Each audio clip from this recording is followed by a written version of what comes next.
기독교 철학 19페이지에 들어가면 신학이라 두 번째, 마틴 하이데거는 신학은 신과 궁극적 실제와 같은 존재의 독특한 영역에 관한 연구라고 하였다. 따라서 하나님에 대한 탐구는 신학의 주제이자 가장 중요한 개념을 제공한다. 자, 신학이라는 것은 신, 앞에 말한 신이죠. 신을 연구하는 학문이다. 그렇게 되는데, 이 신학이다 그러면 실제 하나님은 우리가 인간의 이성으로는 알 수가 없죠. 그래서 하나님은 성경에 특별 계시를 통해 가지고 당신을 다 드러내 보여주셨어요. 그래서 우리 신구약 성경을 특별 계시라고 그러죠. 그게 신구약 성경 특별 계시의 말씀은 결과적으로 하나님을 알게 만들어주는 것이다. 그래서 성경을 보고 인간의 행복을 추구하는 것이 아니라 성공의 비결을 깨달으려고 하는 게 아니라 거기서 하나님을 발견해야 돼요. 그러니까 하나님이 나와 함께 한다 그러면 그 나머지는 전부 다 우리에게 주어지는 거예요. 더불어서 주어지는 거다. 그러니까 솔로몬이 지혜를 구하니까 부도 같이 주신 것 같이 다 주시는 거예요. 근데 그 하나님을 잊어버리면 또 모든 것을 다 잊어버리고 마는 결과가 주어지는 거죠. 그래서 신학이라는 것은 결국 신을 알아가는 그런 학문이다. 그래서 이 계시를 통해서만 인간을 안다. 이거를 전제를 해야 됩니다. 아무리 인간이 연구를 해도 하나님을 알 수가 없죠. 하나님 스스로가 성경에 전부 다 보여주는 거예요. 근데 우리는 성경을 보면서 어떤 사건에 매여버리면 그 사건을 왜 이런 사건을 행하셨는가 하는 그 사건 자체를, 역사 자체를 움직이시는 하나님의 뜻을 살필 줄을 알아야 된다. 그렇지 않으면 그냥 하나의 사건으로 다 끝나버리고 마는 거죠. 그럼 우리 영적으로는 유익이 전혀 없는 거예요. 그러니까 항시 성경을 보면서 의미 분석을 해야 되는 거예요. 의미를, 왜 여기에 이 사건이 주어졌을까? 세례 요한이 제자들을 보내서 예수님에게, 세례 요한의 믿음은 이건 뭐 상당한 거 아니에요, 그렇죠? 내 뒤에 오시는 이에 나는 힘들매도 감당치 못한다. 엄청난 마지막 선지자로 이 땅에 온 세례 요한은 엄청난 믿음의 소유자였지만 마지막에 제자들을 보내면서 감옥에 있으면서 제자들을 보내가지고 오실 그이가 당신입니까? 이렇게 그 회의에 빠지게 되어지죠. 그걸 왜 그 장면을 우리에게 보여주시는가? 우리도 역시 늘 그 상황에 빠진단 말이에요. 그래서 진짜 내가 이렇게 생활하다 구원받을 수 있을까? 진짜 예수님이 나를 위해서 이 땅에 오셔서 십자가에 못 박혀 죽으셨을까? 하여튼 우리 이성으로는 의문이 너무나도 많은 거예요. 그런데 그 의문들을 우리가 성경에서 진리는 이것이다 이러고 확인을 해버려야 돼. 그래서 변함없는 그 진리, 그 하나님의 살아계심, 이것은 결국 무엇으로 증거된다고 그랬어요? 신의 존재, 이거는 언약하시고 성취하시는 언약 성취로 증거가 된다. 죽은 자는 말이 없잖아요. 근데 사셨으니까 역사는 이렇게 흘러간다. 예수님도 오셔서 내가 가고 난 다음에 보혜사 성령을 보내주겠다. 예수님이 그냥 인간으로 이 땅에서 죽음으로 끝났다 그러면 보혜사 성령이 오신다고 한 말씀대로 실제 보혜사 성령이 오시고, 그리고 우리에게 그 성령의 능력을 받게끔까지 이렇게 하실 수는 없는 거잖아요. 그죠? 그러니까 예수님은 이 땅에 실제 하나님의 아들로 오신 분이었고, 그 약속대로 보혜사 성령이 오셨고, 성령이 오셔서 교회를 세우고 우리에게 가장 은사를 줘가지고 주의 일을 할 수 있도록, 그래서 주의 온전한 몸을 다 이루어갈 수 있도록 그렇게 만드시는, 그렇게 그 약속대로 모든 것은 다 이루어진다. 고로 하나님은 살아계신 분이다. 아멘. 이렇게 증거가 되어져야 되죠. 그러니까 성경을 통하지 않고는 신학이라는 건 있을 수가 없는 거예요. 아멘. 우리가 신학교에 와서 무슨 뭐 신론이다 인재론이다 뭐 많이 배우지만 그 자체가 전부 성경에 있는 거예요. 아멘. 성경에 있는 거를 학문적으로 요약해서 이렇게 정렬을 한 거, 그게 신론이 인재론 이런 거지. 성경 자체에 보면 하나님의 살아계심이 다 나타나 있단 말이에요. 교회가 무엇인가가 다 보여져 있고.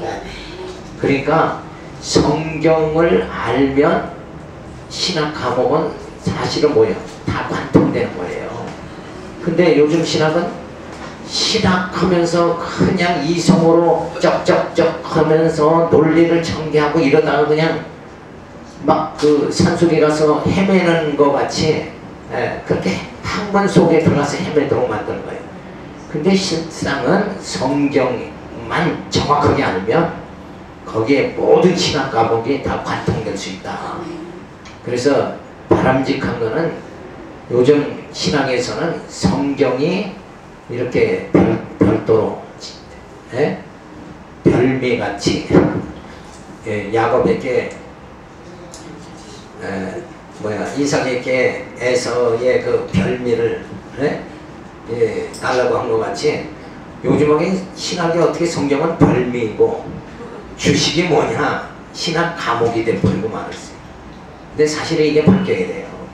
목사님 그 묘경이잖아요. 묘경 선주교에서 맡은 묘경 그걸 한번 구해서 볼까요? 그건 필요 없죠. 볼 거 없어요. 그렇죠? 지금 주어진 66권만 정확하게 통과를 하시는데 이게 엄청난 비밀이 담겨져 있고 그걸 지금 인간으로서는 참 다 소화를 못합니다. 성경 자체만도 그냥 백독했다 그러니까 내가 성경 다 알았다 이렇게 생각하면 그건 착각인 거예요. 엄청난 시서에 여호와는 나의 목자시니 내게 부족함이 없으리로다. 이 한 문장만 내 삶 속에서 적응되는 삶을 살 수 있다 그러면 이건 대단한 거예요. 그죠? 그러면 뭐예요? 여호와는 나의 목자시니 내게 부족함이 없다. 그럼 뭐 불만하고 모자란다는 생각하고 안 살아있어요. 그죠? 근데 이 땅에 살면서 우리가 부족하다 모자라다 한번 생각한 사람은 여호와는 나의 목자시니 내게 부족함이 없다. 하나님 나와 함께 하시면 내게는 전혀 부족함이 없다. 이런 신앙으로 살 수 있어야 된다는 거예요. 자, 그래서 신학이라는 계시신학을 우리가 보면 칼바르트는 자연신학에 대항하여 하나님을 절대 타자로 이해하였다. 바르트는 인간의 이성적 기능을 통하여 신적 절대를 인식하려는 자연신학을 매우 위험한 것으로 판단하고 자연신학을 예수 그리스도 안에 나타난 하나님의 계시를 부정하는 것으로 단언했다. 바르트에 있어서 절대 타자로서의 하나님은 인간의 경험, 언어, 전통에 의해서 인식할 수 없는 초월적이고 초역사적인 실제로 보았다. 그러니까 이 칼바트는 하나님은 인간하고 전혀 인간이 상상할 수 없는 그런 아주 초월적인 존재다. 이렇게 해석을 하는 거예요. 그래서 하나님은 굉장히 그 초월신, 멀리 계시다. 이렇게 해석을 하는 게 칼바르트인데 근데 그건 성경을 몰라서 그런 거죠. 하나님은 당신을 우리에게 보여주시려고 예수 그리스도를 이 땅에 보내주셨잖아요. 그죠? 나를 통하지 않고는 아버지께로 갈 수가 없다. 결국 예수님을 알면 그 하나님을 알게 되어지는 거예요. 그러니까 이런 칼바트가 얘기하는 건 이건 학문적으로 그냥 가만히 생각하면 뭐 신은 볼 수도 없고 만져볼 수도 없고 아무것도 할 수 없으니까 그냥 아예 초월하신 분이다 이렇게 생각하는 건데 하나님은 우리를 뭐예요? 기독교는 하나님이 우리를 찾아오신 거예요. 그렇죠? 근데 불교나 이런 거는 뭐예요? 신이 인간이 어떤 경지에 올라가서 그 신의 경지로 도달해야 되는 거고 근데 하나님은 우리를 친히 찾아오셨단 말이에요. 이런 양을 찾으러 예수님 오신 거예요. 그래서 그 하나님의 신의 성품이 성령이 하나님의 신으로 오셔서 성령이 우리 안에 역사해서 우리로 하여금 뭐예요? 신이 되게 만드시는 거예요. 신의 성품을 있게 만들어 주시는 거예요. 그러니까 갈보트는 이건 전혀 신앙이 없는 거지. 그죠? 이 역사 속에 오신 하나님의 그 손길, 이거를 깨달아야 돼요. 자, 그래서 그러나 바르트의 초역사, 초월적 신의 개념은 예수의 성육신과 성령 강림에 의해서 중생한 이성이 되게 하여 신의 성품에 이르게 하여 구원하시는 섭리에 의하여 오류임이 드러나게 되어졌다. 하나님은 저 멀리 계신 게 아니라 직접 이 땅에 오셔서 우리 택한 자의 심령에 하나님의 신이 성령의 역사에서 우리를 완전히 재창조해 나가신다. 새로운 예수 그리스도 안에서 새로운 피조물이 되게 만들어 주셨다. 그렇게 이렇게 하나님은 직접 하나님 손길이 우리 안에 지금 다 미치고 있다. 역사되고 있다. 이렇게 봐야 되는데 종교라는 건 그냥 막연하게 나 인간하고 종교는 굉장히 이렇게 하나님과는 거리가 먼 것 같이 생각한다. 그게 아니에요. 성령이 오셔서 친히 나를 이 고난의 삶을 내가 영적으로 이겨나갈 수 있도록 이렇게 만드신다. 그래서 결국 나는 할 수 없다 깨닫게 만들어가지고 하나님은 천국적으로 의지하도록 그렇게 만들어서 신령한 나라에 들어가도록 우리를 지금 연단시키고 있는 거예요. 교육시키고 있는 거예요. 하나님은 무관심하게 그냥 멀리서 야, 너 넘어지나 엎어지나 내가 한번 봐야 되겠다 이러고 지켜보시는 하나님이 아니라 성령을 보내서 우리로 하여금 넘어지지 않게 하고, 그죠? 죽음의 사슬도 이길 수 있도록 만들어주세요. 사망의 소나무시 무엇이냐? 담대하게 말할 수 있게 만들어주시고, 그래서 하나님의 그 영적 나라에 들어가서 살 수 있도록 그렇게 만들어주는 거예요. 그래서 바르트의 이런 사상, 초역사, 초월적 신의 개념, 이런 건 잘못된 거다. 자, 그러면서 이 이성을 중심으로 해서는 뭔가 경험신학이 앞서죠. 그래서 신학은 인간의 삶이 경험해서 신학의 근거를 삼는다. 인간의 이성이 제한성을 지정하지만 인간의 인식에 의하지 않고서는 이해될 수 없는 실제라고 주장한다. 이 신학은 처우의 상황주의, 해방신학들로 나타나게 된다. 그러니까 인간의 삶 속에서 내가 경험하지 않으면 하나님의 역사를 내가 인정할 수가 없다. 그러니까 내가 무엇을 발견해서 인간 중심으로 어떤 역사가 이루어지게 하나님이 막 만들고, 그러니까 하나님은 내 인생 삶에 오셔서 나를 성공하게 만드시고 건강하게 만드시고 삼박자 구원을 다 이루셔야 그건 그때 가서야 하나님은 존재한다 이렇게 생각한다 그러면 이건 잘못된 거란 말이에요. 우리 인간은 언제든지 주체가 되지 못해. 역사의 새 역사의 주인공 되자 이런 건 다 가짜예요. 우리는 역사의 주인공이 아니라 역사의 주관자는 누구예요? 하나님이시잖아요. 그 하나님의 역사에 우리는 뭐예요? 다 이끌림을 받는 것이다. 이렇게 봐야 되는 거죠. 그래서 이 경험신학은 점점 상황주의 이런 데 빠져버리는 거 많은 거예요. 그러니까 술 취한 사람들을 전도하기 위해서는 나도 술을 먹어야 된다. 그러다가 그냥 술꾼이 돼버리면 끝나는 거죠. 인간은 연약하니까, 그죠? 그래서 어떤 목사님이 나는 그 심장병이 있어가지고 포도주를 조금씩 먹는다. 약으로 먹는다니까 아주 괜찮겠죠. 근데 그러면 약으로 먹는 게 계속 잘 먹다 보니까 그냥 어느 날 카바레까지 갔어. 그 꼬뱅이 목사들 데리고 그런 다음에 목회 접고 저 부산으로 내려가 버렸어. 그러니까 하나님은 성경에는 다 너희는 거룩한 하나님의 자녀다. 그래서 구별된 백성. 그래서 내가 같이 돌아오지는 게 아니라 나는 거룩한 백성으로 불의한 자들을 정결케 만들 수 있도록 우리는 말씀을 전해야 되는 거죠. 그러니까 내가 하는 게 아니라 말씀이 운동력이 있어서 전해지면 내가 출근까지 될 필요는 없고 그 그냥 전하면 그 말씀이 역사하는 거예요. 그걸 내가 하려고 그러니까 내가 줄곧 내버리고 하는 거지. 그죠? 그래서 이제 WCC도 주장하는 것이 결국 그거 아니에요. 우리가 연합하자. 전쟁의 분쟁을 종식시키자. 이렇게 하는데, 그래서 다 받아들이자. 그러니까 거기는 막 혼합주의가 돼버리고 말자. 그래서 다 똑같은 사람 돼버리고 말았어. 그러면 뭐 그런다고 분쟁 없어요? 없어요, 진짜. 그래도 분쟁은 있는 거예요. 없는 게 아니라. 인간이 모인 곳에는 다 분쟁이 있을 수밖에 없어요. 맞아요. 그러니까 분쟁이 없으려면 어떻게 돼야 돼? 하나님의 나라는 분쟁이 없잖아요. 근데 왜 없을까요? 예? 그렇죠. 성경이 우리를 변화시켜 버리니까.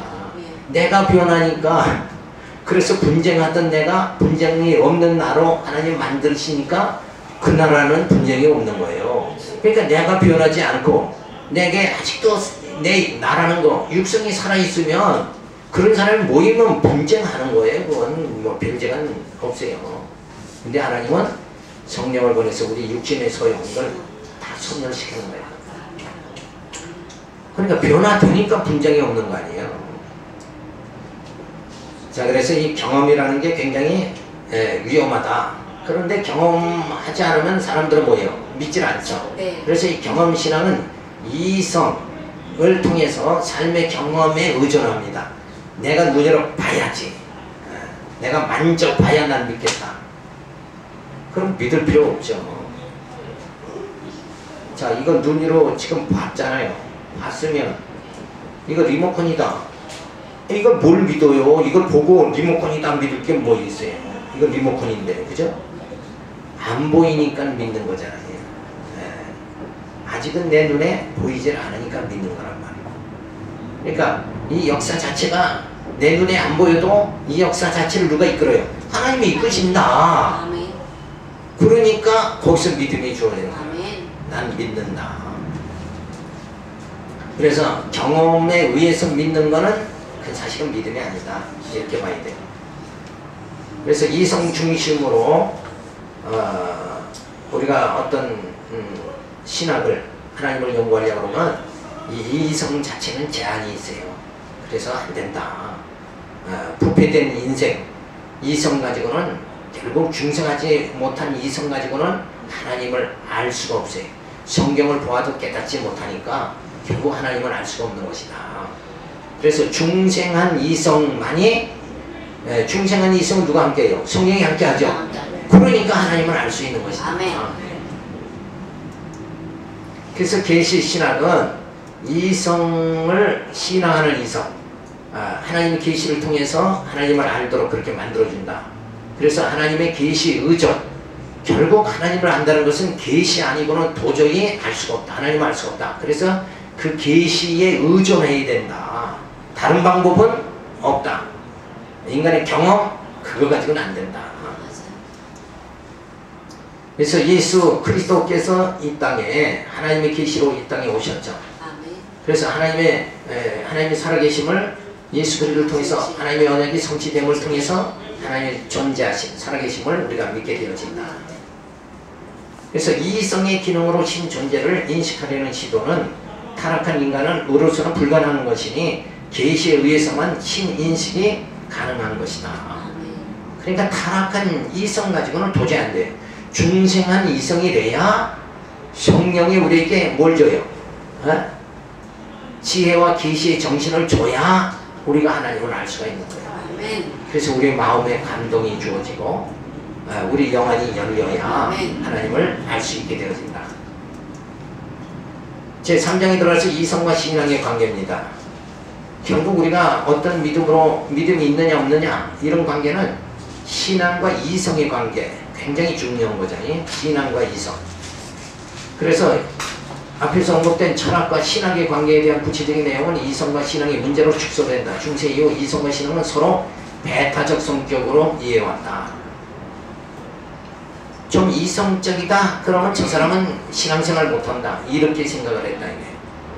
근데 아까 말한 대로 뭐예요? 우리 요 지금 있는 상태의 이성, 우리 인간의 이성 그대로의 상태와 신앙, 이거는 배타적일 수밖에 없어요. 왜냐하면 지금 이성은 뭐예요? 예수를 영접하기 전에, 중생하기 전에 이성이라는 건 타락한 이성이니까 결국은 신앙과는 배타적일 수밖에 없어요. 그렇지만은 중생한 이성은 뭐예요? 이성 자체가 변했잖아요. 그러니까 신앙과는 뭐예요? 일치가 되어질 수 있는 거예요. 배타적 관계는 아니다. 그래서 신앙은 크게 두 가지로 정의된다. 신앙은 잠재적이면서 관찰되지 않는 하나의 성향이다. 성향이란 일종의 기질이다. 우리가 무엇을 믿는다는 건 실제로 이성적인 탐구에 의해서라기보다는 자신의 기질적 신앙에 따라서 선택하거나 결정된다는 뜻이다. 기대에 의한 신앙은 자기 중심적 신앙이나 주관적인 믿음으로 빠져들거나 단순히 실용주의적 성향으로 빠져들 수 있다. 만일 신앙이 주관적이고 실용주의적이라면 신앙은 진리의 내용을 희석시키고 만다. 따라서 신앙은 지혜와 계시 정신에 의한 진리가 기초가 되어져야 된다. 그러니까 내 상태가 어떠냐에 따라서 나는 신앙의 단계로 들어갈 수도 있고 못 들어갈 수도 있다. 그런데 나를 누가 붙잡아요? 성령께서 붙잡아져 있어서 지혜와 계시 정신을 주면 그 하나님을 알아갈 수 있도록 이렇게 되어진다. 그러니까 하나님을 구원할 자는 하나님께서 성령을 보내서 지혜와 계시의 정신을 줘서 깨닫게 해서 구원에 이르게 하고, 불택자는 성령을 거부해서 저들은 이성으로 살다가 그대로 죽게 만드는 거다. 그래서 신앙은 일종의 행위로 정의된다. 신앙은 활동이다. 무엇을 믿는다는 것은 그것을 실천하는 행위다. 인식한다는 것과 실천한다는 것은 별개의 것이 아니라 서로 분리할 수 없는 관계라는 것이다. 만일 우리가 무엇을 믿는다는 것은 그것이 내용을 실천한다는 의미이다. 따라서 믿음이 있다면 믿음의 행위가 수반된다는 것을 의미한다. 그래서 신앙은 바로 야고보서가 말하는 거죠. 너희가 진짜 믿음이 있다면 그 믿음에 의한 행위가 나타나게 된다. 근데 믿음이 없는 단순히 자기 이성으로 판단으로 살아간다 그러면 믿음의 행위가 나타나지 않는다. 이렇게 우리가 정의를 해야 돼요. 그러니까 로마서에서는 그 행위가 없으면 그거는 믿음이 없다 이렇게 말하고, 야고보서에서 그런 행위는 죽은 것다 이렇게 말하는 건 상반된 게 아니라 똑같은 내용을 방향에 따라서 말해주는 거예요. 그러니까 로마서에서는 진짜 믿음이 있다면 그 믿음의 행위가 나타나야 되는 거고, 그죠? 그쪽으로 이렇게 말하니까 로마서와 야고보서의 행위는 결코 상반된 게 아니고 똑같은 내용이다. 이런 걸 우리가 살펴봐야 돼요. 그래서 이성의 기능은 합리적 탐구와 함께 철학의 적합한 기능과 동일시한다. 이는 이성이 진리와 세계를 해석하는 수단이기 때문이다. 사람들이 이성의 호의적인 이유는 두 가지다. 자, 그러니까 우리가 이성이 없는 걸 뭐라 해요? 동물이죠. 동물은 하나님 알 수가 없어요. 일단은 이성이 있어야 하나님을 아는데, 그 이성 자체가 타락한 이성이냐 아니면 성령이 함께하는 이성이냐, 요거에 따라서, 그러니까 기본은 뭐예요? 이성이 있어야 되는 거예요. 이성이 없으면 동물이죠. 그건 목적이잖아요. 그러니까 이성을 통해서 하나님을 아는 건 틀림이 없는데, 타락한 이성은 안 되고 중생한 이성만이 하나님을 알 수 있다. 이렇게 정리를 우리가 해야 돼요. 그래서 그 중생한 이성 되도록끔 하나님께서 우리를 창세전에 택해가지고 예수 그리스도를 보내고 교회를 세우고 말씀을 듣게 해서 깨닫게 만드는 거예요. 그러니까 구원할 자는 양은 그 목자의 음성을 듣는다고 그랬잖아요. 듣게끔 이렇게 만들어 주신다. 그러니까 우리가 이렇게 말씀을 연구하고 사역자가 되도록 이렇게 만드신 것도 먼저 하나님이 구원하긴 택한 자들을 구원하는 목적도 있지만 먼저는 우리를 구원하시는 거예요. 그렇죠? 그 섭리가 하나님께서 우리에게 주신 것이다. 이성은 정신적인 속성에 의해서 특징짓기 때문이다. 아리스토텔 시험의 이성적 동물로서 인간은 생각, 개념, 수고, 반성과 같은 정신적인 속성을 가진다. 이성은 모든 사물을 판단하고 해석하는 절대적 잣대로 인식된다. 누구도 이성을 무시하고서 올바른 인식을 갖지 못한다. 어떤 이들은 이성을 절대자로 숭배했다. 따라서 아리스토텔이 요소고 근대 철학은 인간을 이성적이라고도 합리적인 존재로 이해하여 이성의 역할을 한층 강화시켰다. 이것이 이제 그 인간 이성이 최고다. 요렇게 주장하는 게 자유주의 학자들의 이성을 굉장히 높이는 거예요. 근데 우리는 개신교에서는 인간 이성이라는 건, 독단적인 이성이라는 건 이건 불완전한 거다. 성경이 함께 하지 않으면 우리는 하나님을 알 수도 없는 것이다. 이렇게 그 이성을 너무 우월하게 생각하는 이런 자세는 잘못된 거다. 어디까지나 인간은 하나님의 생기를 받은 거죠. 네. 피조물이란 말이에요. 그러니까 그 선을 넘어갈 수가 없는 거예요. 맞아요. 그러니까 항시 하나님이 나를 붙잡아 주시지 않으면 나는 하나님께 나아갈 수도 없고 아무것도 할 수 없는 거다. 나는 죄 중에 태어나서 죄를 짓다 그냥 죽을 수밖에 없는 거다. 그런데 예수 그리스도를 보내서 우리를 뭐예요? 죽어도 우리를 살려주시잖아요. 그렇게 건짐을 받은 우리 인생, 그 이성하고 아직은 예수 그리스도를 영접하지 않고 죄 가운데서 건짐을 받지 못한 인생은, 그 이성은 엄청난 차이가 주어지는 겁니다.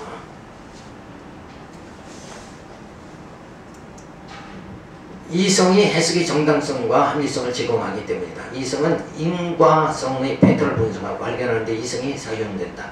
이성은 감성과 같은 다른 어떤 속성보다 삶을 합리적으로 이해하는 적합한 도구나 수단으로 여긴다. 그러니까 모든 걸 우리가 어떤 사건이나 어떤 물건을 인지하고 저게 뭐다, 그리고 저건 내게 유익하다, 나는 저걸 어떻게 사용하겠다, 이런 판단을 다 하는 건 뭘로 하느냐? 이성으로 하는 거죠. 그렇죠? 이성으로 하는 건 틀림없어요. 그래서 이성이 없으면 짐승이란 말이에요. 네. 그런데 이 이성에는 하나님이 지혜를 주시는 거예요. 그래서 우리는 하나님을 알 수 없는 관계니까 우리가 늘 강구해야 되는 게 뭐냐? 그리스도의 고상한 지식에까지 우리가 이르러야 되는 거예요. 그러니까 우리 이성이 점점 뭐예요? 그리스도의 고상한 지식에까지 점점 이르러야 된다는 거예요. 영적인 것을 알 수 있게끔 자꾸 이렇게 발전이 되어져야 된다. 그러니까 우리의 이성이 아직 미숙한 단계인데, 이 미숙한 단계에서 뭐예요? 성숙한 단계로 자꾸 영적 단계가 깊이가 그렇게 들어가져야 된다. 그러니까 성경을 읽으면서도 초보적인 믿음을 가지면 그만큼밖에 해석을 못하지만, 진짜 이 이성이 고상한 단계로 올라가면 말씀이 막 내 영혼을 움직이게 하는 이런 상태까지 주어지는 거예요. 그러니까 이성이 미숙한 사람은 신앙생활 하면서 그냥 도덕질은 안 하고, 그죠? 뭐 요런 약한 단계, 그죠? 요런 단계인데, 진짜 우리의 신앙하는 이성이 고상한, 그래도 고상한 지식에까지 이르면 그때는 뭐예요? 하나님 무엇을 기뻐하실까? 이걸 생각하고 살 수 있게 되어져요. 자, 그래서 이 이성이라는 것을 얼마만큼 우월하게 생각하느냐. 그래서 인간이 새 역사를 창조한다, 이렇게 되면 이성은 굉장히 높은 거예요. 근데 역사는 하나님이 주관하신다. 아멘. 그렇게 돼야지 정상인 거죠. 아멘. 그러니까 인간을 너무 확신하면 안 돼요. 그죠? 그거는 뭐예요? 완전히 인본주의가 되는 거죠. 그러니까 하나님의 붙잡힌 바 된 나를 발견해야 된다. 아멘. 항시 나의 위치는 어딘가, 피조물의 위치다, 이거를 잊어버리면 안 되죠. 그래서 정말 이성이라는 게 너무 이성을 믿지 말아요. 과신하지 말고 늘 우리는 뭐에 의존을 해야 돼요? 근데 이성 자체라는 것이 사실 어떤 판단을 딱 하잖아요. 그 전에는 이 이성이라는 게 자기 경험에 의한 이 정보, 요거에 따라서 어떤 걸 사물을 판단한단 말이에요. 근데 그 단계가 아니고 우리는 뭐예요? 이 세상의 어떤 학문이나 진리, 세상적인 진리, 이거보다도 우월한 하나님의 계시를 통해서, 계시 진리를 통해서, 계시에 의해서 내 이성이 모든 사건을 해석하고 판단해야 된다. 이것이 우월한 거예요. 그 단계까지 우리가 들어가야 되는 거죠. 근데 그보다도 아직 더 약한 건 뭐냐? 이 동물적인 감각으로 그냥 뭐 이거 하니까 참 내가 좋다, 기분 좋아서 한다.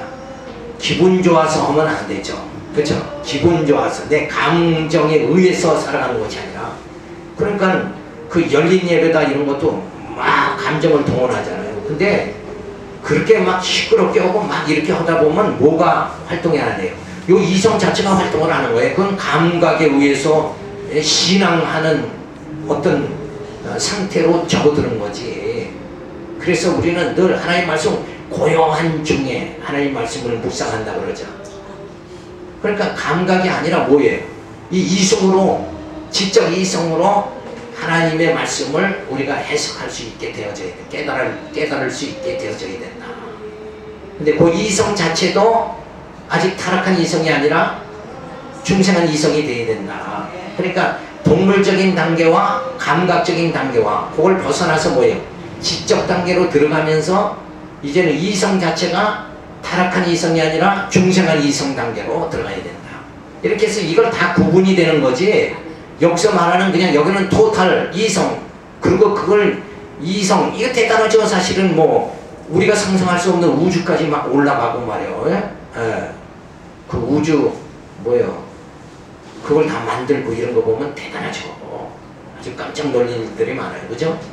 그런데 그거는 하나님을 알아가는 지식은 아니다. 이런 걸 우리가 알 수가 있어요. 그래서 항시 우리는 이성은 틀림없이 존재하는 건데, 이성을 의존 안 할 수는 없는데, 이 이성이 말씀에 의해서 모든 것을 해석할 수 있는 이성, 그죠? 진리를 통해서 해석할 수 있는 이성, 그게 돼야지 내 이성이 내 경험, 누가 가르쳐 준 거 그거에 의해서 판단해서는 안 된다. 그러니까 하나님 말씀에 의한 해석이 늘 주어져야 된다. 그래서 이성은 정신적 속성을 가지고 있죠. 그래서 생각, 개념, 숙고, 반성, 그래서 무엇을 판단하는 잣대가 되어지는 게 이성이다. 그래서 근데 이런 판단하는 이것도 없는 사람이 많죠. 너 좀 생각 좀 하고 살아라. 판단 잣대가 없는 그 요상한 사람들이 가끔 있어요. 그죠? 그래가지고 무식하게 사는 사람들이 있는데, 무대포로 살아가는 사람, 자기 좋은 대로 막 무조건 나한테 다 맞춰라 이러고 살아가는 사람 있죠. 그러니까 그 아내들이 막 폭군 남편에게 당하고 고통받는 건 뭐예요? 폭군 남편은 누구한테만 맞추려는 거예요? 자기한테. 이성도 필요 없어. 무조건 나한테만 맞춰라. 이게 감각이지, 감각하는 거지. 근데 어떻게 저럴 수 있을까? 이런 의문이 들 정도로, 그래서 인간은 다 같은 인간이냐? 그게 아니다는 거죠. 그죠? 하나님 앞에 붙들림 받은 자들이 분명히 있다. 그래서 남은 자가 꼭 있다. 이런 걸 생각을 하게 됩니다. 자, 그래서 이성은 합리적 속성을 가지고 있어요. 지성과 감성적 판단을 할 수 있는 게 이성이다. 근데 내 지식과 감성, 이거의 판단이 아니라 뭐예요? 말씀에 의한 판단이 주어져야 된다.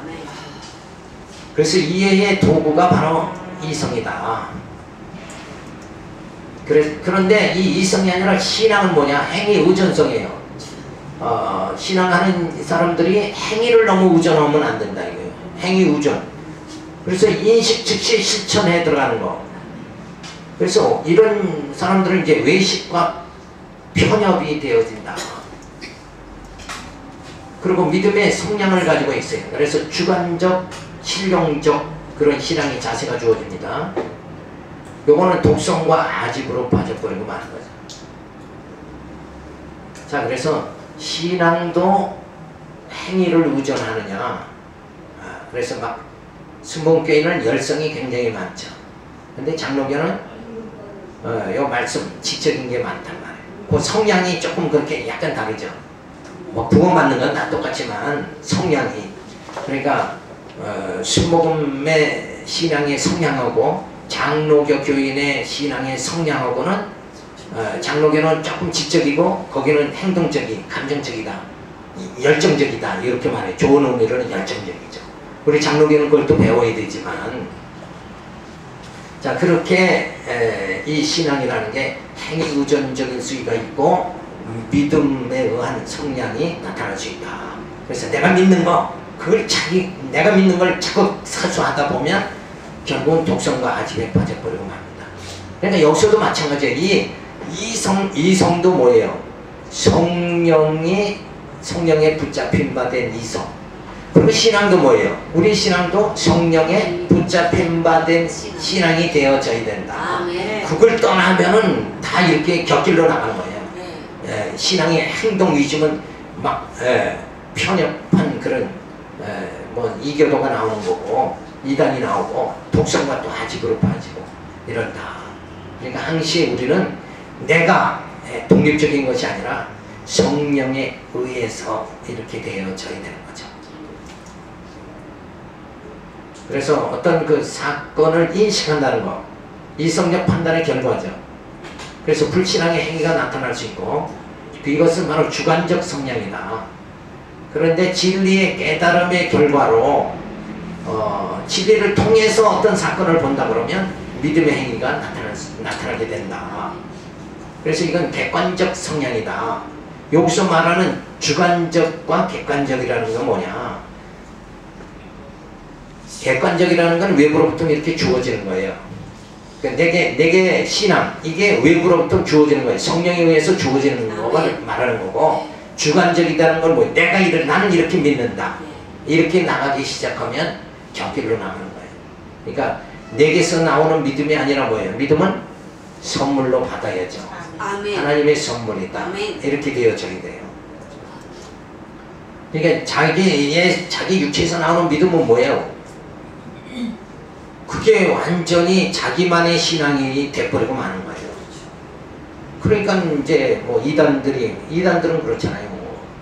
그들은 믿음이 굉장히 강한 거예요. 자기 스스로가 못 믿으면 그진 못하지. 그죠? 근데 그게 하늘로부터 온 믿음의 선물이 아니라 자기에게서 나왔기 때문에 그렇단 말이에요. 그래서 그 벽을 스스로들 자기가 이단이면서도 자기의 이단인지 모르고 산다는 거예요. 그죠? 그러다가 문성명이 죽었지만은 결국 뭐예요? 자기 스스로도 자기를 뭐예요? 속이는 거예요. 남도 속이고 자기도. 그래서 성경이 그러죠. 남도 천국 못 들어가게 하고도 자기도 못 들어가는 사람. 자기도 못 들어가고 남도 못 들어가게 하는 사람. 그런 사람이 성경이 누구라고 해요? 바리새인들, 사두개인을 말하는 거예요. 그들의 믿음은 뭐예요? 하늘로부터 온 게 아니라 자기에게서 나타나는 믿음이란 말이에요. 그러니까 여기 구분되어야 되는 거죠. 그러니까 믿음은 선물이다 그런 거예요. 하나님이 선물이 돼야지. 나는 이렇게 믿는다. 그래가지고 자기만의 믿음을 자꾸 고수해 나가다 보면 이거 완전히 이단돼 버리고 마는 거예요. 그러니까 그 믿음을 어디서 찾아야 돼요? 이 객관적 믿음은 어디서 찾냐면 성경에서 찾아야 된다 말이에요. 내 이성에서 이성이 사고하고 묵상하고 이렇게 해서 내 스스로 어떤 연구를 해서 나타나는 그 믿음이 아니라 아예 믿음은 선물로 받아야 되는 거예요. 아멘.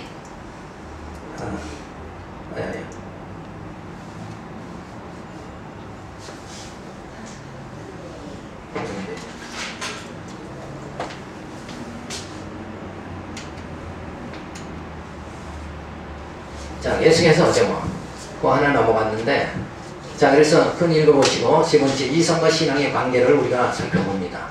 신앙과 이성의 관계는 일반적으로 5가지 형태로 분류된다. 신앙과 이성은 상충적이다. 예루살렘은 신앙의 진원지요, 아덴은 철학의 진원지다. 그들은 아무런 상관이 없으며 만나서는 안 될 사이다. 이 논리는 물과 불의 관계다. 터틀리아는 신앙은 교회를 위한 신학과 복음을 위한 내용 외에 다른 어떤 것도 인정해서는 안 된다는 덕목이다. 인간의 이성이 기독교 신앙을 타락하는 원동력이 될 수 있는 것과 기독교인의 세습에 흡수될 수 있다는 것을 염려하는 순수한 열정에서 그의 논변을 시작된다. 그런 이성과 신앙의 관계에서 신앙만을 주장하기 위해 이성을 배제하는 방식을 옹호했다고 한다. 근데 이성을 완전히 배제하면 아까 말한 대로 뭐예요? 동물이 돼버리고 말아요. 이 이성은 있어야 돼. 근데 이성 자체가 변해있죠. 죄성에 의한 이성이 아니라 칭의받은 중생한 이성이 그렇게 바꿔가지고 하나님 우리를 이끌어 주신다니까. 근데 이 철학자들의 주장, 신학자들의 주장은 그런 관계를 성경에서 발견을 못하고 그쪽으로 설명을 못하니까 이렇게 막 엉뚱한 얘기를 자꾸 하는 거예요. 그래서 신앙이 높으냐 이성이 높으냐 이런 거 가지고 얘기하는데 뭐 높고 자시고가 없어. 이성 자체가 변화되어야 되는 거지. 이성이 안 내가 변화되지 않으면 하나님께 갈 수가 없는 거예요. 그죠? 아멘. 너희가 하나님 나라는 거듭난 자라야 하나님 나라에 들어간다. 거듭나지 않고 뭔 그런 이성 가지고 뭘 신앙을 따지고 뭘 따지냐, 이게 아무 따질 가치 자체도 없는 거예요. 그런데 이제 그런 걸 성경에서 깊이 보지 못하니까 이런 이제 신학자들의 주장이 나오잖아요. 자, 그러면서 두 번째, 신앙은 이성에 선행한다. 이게 신앙과 이성은 상충한다. 이 말도 틀린 거예요.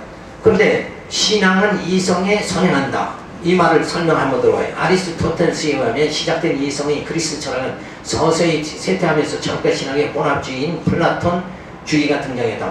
오리게네스는 플라톤주의에 따라 물질적인 사물을 일시적으로 불충하기 때문에 영원한 것은 이데아 속에 포함된 것밖에 없다고 믿었다. 그래서 신적 로고스에 조명되는 이성을 지식의 근원으로 여겼다. 그리고 어거스틴은 초기에 이성을 신앙에서 배제했지만 그 후기에는 신앙을 이성 위에 위치시킴으로써 이성적 역할을 어느 정도 인정하게 되었다. 이성과 신앙의 대립적 관계를 어느 정도 완화시켰다. 뭐 이렇게 해가지고 이런 뭐 이성이 높으냐 신앙이 높으냐 이렇게 이제 뭐 변론이 계속되는 거죠. 그렇게 되는데 하나님은 우리를 이성적인 존재로 창조를 하셨고, 다만 우리가 죄성 때문에, 아담의 죄 때문에 이성이 뭐예요? 어두워진 상태이기 때문에 어두워진 이성을 가지고 무엇을 논한다는 것은 뭐예요? 그냥 자기 주장과 변론에 그냥 빠져버리고 마는 거다. 그런데 우리는 뭐예요? 거듭난 이성, 밝은 이성을 만들어 가지고 진리를 깨닫게, 하나님 하늘로 오는 만나를 먹게 만들어 가지고 뭐가 성숙하게 만들어요? 우리의 속사람이, 우리의 영이 성숙하게 이렇게 만들어 가지고 자라나게 만드는 거예요. 자라게 만들어 가지고 하나님 나라 들어가게 이렇게 만드신다. 그러니까 이런 섭리, 하나님의 섭리 자체를 성경에서 잘 파악하지 못하면 이렇게 뭐 신앙이 이성보다 신앙이 우하다 뭐 이쪽으로 저쪽으로 이렇게 나가는 거란 말이에요. 근데 그게 우월하고 자시고가 아니라 하나님이 아예 준비된 대로 만들어 가신 거다. 이런 걸 우리가 살펴봐야 돼요. 자, 이성이 신앙에 선행한다. 안설렘에 의해서 치과된 스콜라 철학은 초기에는 아벨라르에서 그리고 중기에는 토마스 아퀴나스에서 제각기 절정의 학문으로 자리에 매김하게 된다. 이들은 이성에 의한 철학적 신학을 이끌어주는 보탬목이라고 했다. 아퀴나스는 철학을 하나님이 인간에게 주신 일반 은총의 선물로 이해했다. 하나님께서는 모든 인간에게 이성을 선물로 주셨기 때문에 철학은 바로 이성적 탐구의 결과물이다. 즉 철학은 신앙에 반하지 않는다는 것이다. 오히려 철학은 진리로 이끄는 스승과 같다고 주장했다. 근데 그 철학이 스승이 될 수는 없죠. 말씀이 스승이 돼야지. 그건 철학은 인간으로부터 이성으로부터 뭐예요? 경험과 모든 지식에 의해서 만들어진 거고, 철학은 인간이 만든 거고, 말씀은 뭐예요? 로고스, 하나님께서 우리에게 주신 거다. 그래, 로고스로 예수님이 이 땅에 오시잖아요. 친히 이 땅에 오셔서 말씀이 육신이 돼서 오셔서 그 다음에 어떻게 해요? 육신이 돼서 오신 예수님이 우리 육신인 우리를 말씀이 되게 만드시는 거예요. 그래서 우리를 육체가 아니라 이제 영이 되게, 산 영이 되게 만들어 주시는 거예요. 그게 하나님의 계획이에요. 하나님의 지혜란 말이에요. 그러니까 다른 종교에서는 전혀 있지 않는, 인간이 자꾸 찾아 올라가야 되는데 기독교는 뭐예요? 하나님께서 예수 그리스도를 보내가지고 말씀이 육신이 되게, 성육신 되게 만들어가지고 이 땅에 친히 오신 예수님이 우리와 함께 죽어요. 그리고 우리와 함께 사시는 거예요. 부활하셔서 우리를 하여금 뭐예요? 이제 새로운 피조물이 되게 만들어 주신다. 그래서 우리를 산 영이 되게 만들어 주시니까 이거 완전히 이들이 말하는 이런 내용하고는 전혀 다른 거죠. 예? 야, 여기 하나만 더 하고 마칩니다. 신앙의 이성은 독립적이다. 이 독립적 관계는 의존적 관계라기보다는 서로 다른 목적 가치를 가지고 추구하는 탐구 영역이다. 그래서 신앙의 영역은 이성의 영역으로부터 분리된다. 뭐 요거 시간이 없으니까 요거 쭉 읽어보시고, 이게 독립적이다 이게 아니에요. 그죠? 네. 이성이 없이는 안 되죠. 필수적으로 이성은 있어야 되는데 그게 죄성을 가진 이성이 아니라 거듭난 이성. 그렇게 돼 가지고 신앙하게 만드는 거예요. 그러니까 동물들은 하나님을 신앙하지 못하잖아요. 근데 우리는 이성이 있기 때문에 하나님을 신앙할 수 있어요. 우리에게는 신앙이 주어진다. 근데 그 신앙이 아직은 내가 죄성이 가득 찬 상태에서는 죄인으로 있어 아주 미흡한 신앙, 그냥 어떻게 조금 그냥 방향만 잡는 요 정도의 신앙이고, 우리가 거듭난 이성은 뭐예요? 이제 우리의 성령이 우리의 속사람을 죽은 영에서 산영을 만들어 가지고 완전히 하나님을 향할 수 있도록 이렇게 만드신다. 그러니까 완전히 성경의 하나님의 섭리하고는 이 철학자 신학자들의 주장하고는 이건 별로만 엄청 많은 거지 결국 아무것도 아니라는 거예요. 하나님이 이 계획과 섭리를 딱 알아버리면 하나님이 나를 이렇게 만들어 가시는구나, 하나님 자녀 되게 이렇게 만드시는데 내가 어찌 하나님을 경외하지 않을 수 있을까, 이 단계로 들어가게 되는 거예요. 그런데 신앙은 저절로 되는 거예요. 이게 여기가 가운데가 여기가 변화되면 그냥 되는 거예요. 근데 요 변화를 어떻게 해요? 네? 본성을 변화시키는 거, 요거를 예수님밖에는 못한다. 주님이 오셔야 내가 변화가 되고 내 본능이 변화가 되고 그리고 밝은 이성이 돼서 진리를 통해서 하나님을 바라보고 하나님 경외하며 살아갈 수 있는 그런 자가 된다. 그러니까 이 중요한 거, 이런 걸 지금 기독교 철학에서 살피는 이유는 뭐냐? 이성이냐 신앙이냐.